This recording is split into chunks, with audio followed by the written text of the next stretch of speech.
मानिष्याद् प्रतिष्ठां त्वं गमः शाश्वती क्षमा यत् क्रोचं मिथुनादेव कामाधि काममोहितम्।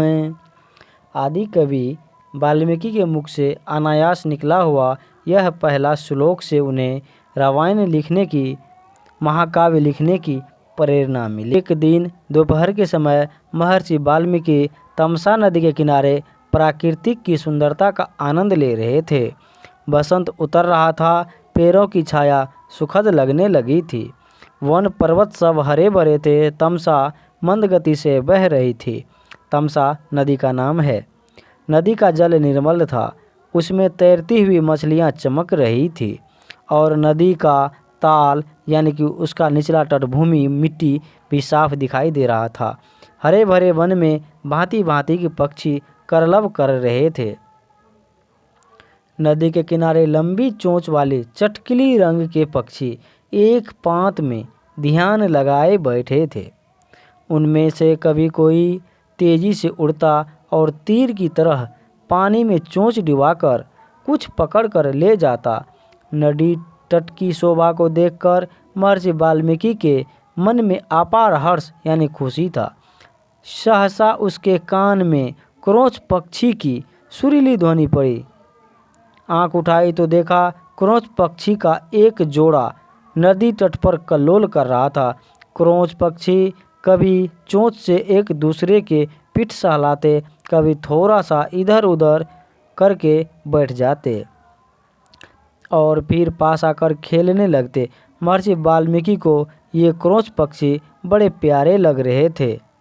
इतने में नर क्रोच पक्षी को निषाद का तीर कहीं से आकर लगा और यह गिरकर छटपटाने लगा। पति की यह दशा देखकर क्रोच पक्षी बड़े करुण स्वर में रोने लगे। क्रोच मिथुन की यह दशा देखकर ऋषि का हृदय करुणा से भर गया। वे शोक सागर में डूब गए। उनके हृदय की करुणा एक श्लोक के रूप में फूट पड़ी। हे निषाद, तू बहुत दिन तक प्रतिष्ठित नहीं रह पाएगा, क्योंकि तूने क्रोच के जोड़े में से एक प्रेममग्न पक्षी को मार डाला है।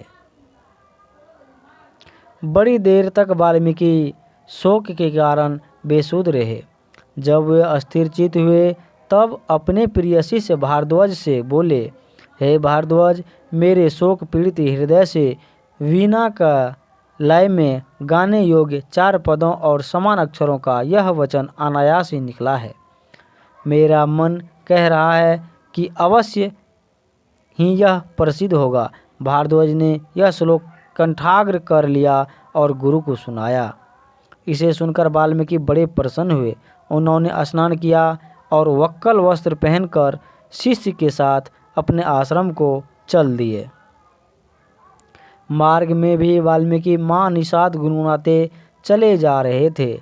उनका ध्यान श्लोक के अर्थ पर गया। अर्थबोध से उनका बड़ा दुख हुआ। वे सोचने लगे कि मैंने व्यर्थ में ही निषाद को कठोर शाप दे दिया। इसी चिंता में मग्न वे चले जा रहे थे।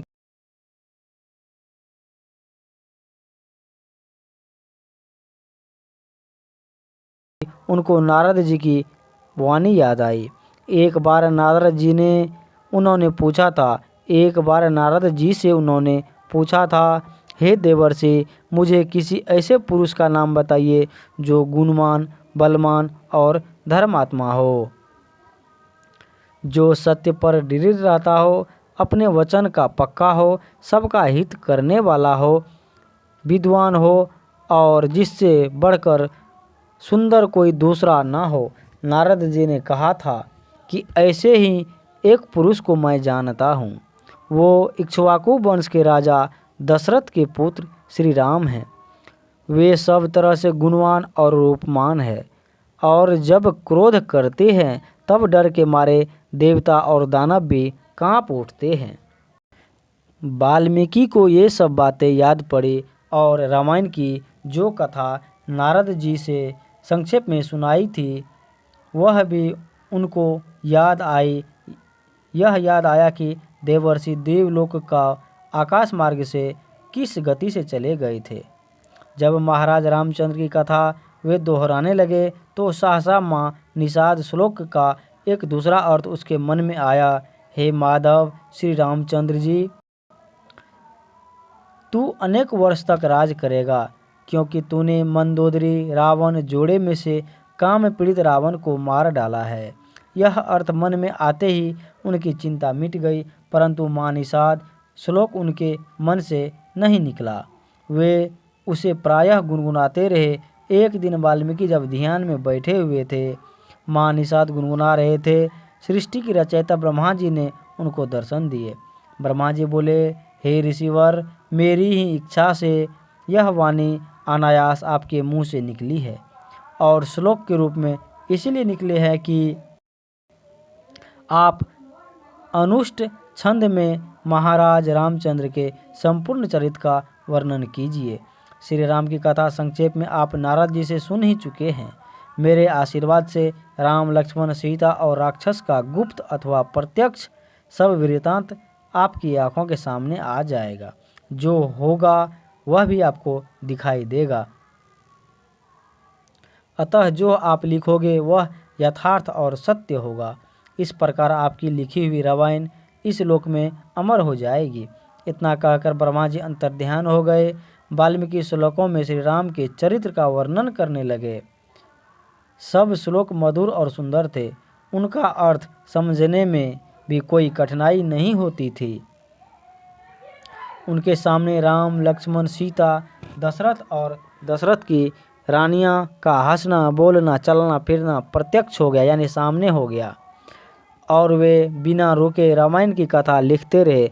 24,000 श्लोकों में उन्होंने पूरी रामायण को लिख डाले। हे प्रिय माता पिता और तमाम भारतवासियों, अगर आपको इस रामायण की कथा को संपूर्ण तरह से सुनना है तो आप हमारे इस चैनल को सब्सक्राइब जरूर करें और लाइक, शेयर एंड सब्सक्राइब करें, ताकि हम आपको रामायण की पूरी प्रत्यक्ष रूप से जानकारी आप तक पहुंचा सके। इसीलिए आप लोग हमारे चैनल को सब्सक्राइब करना ना भूलें और साथ साथ लाइक और शेयर भी करें, ताकि हमें मोटिवेशन मिलेगा। हम